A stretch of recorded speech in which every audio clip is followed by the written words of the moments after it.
Hello, welcome back to episode 3 of Converting Meesho Sarees into Dresses. How do you felt about last episodes అనేది comment section లో share చేయడం మర్చిపోదు. ఈసారి నేను ఈ శారీని సెలెక్ట్ చేసుకున్నాను. ఇది కాటన్ సిల్క్ శారీ. దీంట్లో చాలా నెంబర్ ఆఫ్ కలర్స్ ఉన్నాయి. ఇది నేను 532 రూపీస్ కి తీసుకున్నాను. ఫ్యాబ్రిక్ అయితే చాలా సాఫ్ట్ ఉండింది అండ్ నాకు ఈ కలర్ కాంబో నచ్చింది అండ్ నేను స్టిచ్చింగ్ కి హౌస్ ఆఫ్ సాద్వికి ఇచ్చేసాను.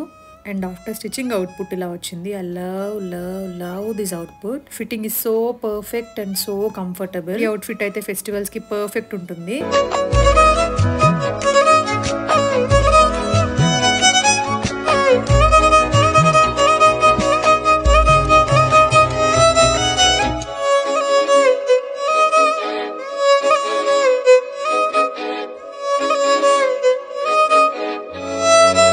మీకు లుక్ ఎలా అనిపించిందో కామెంట్ సెక్షన్ లో షేర్ చేయడం మర్చిపోవద్దు. See you again in next episode. Bye.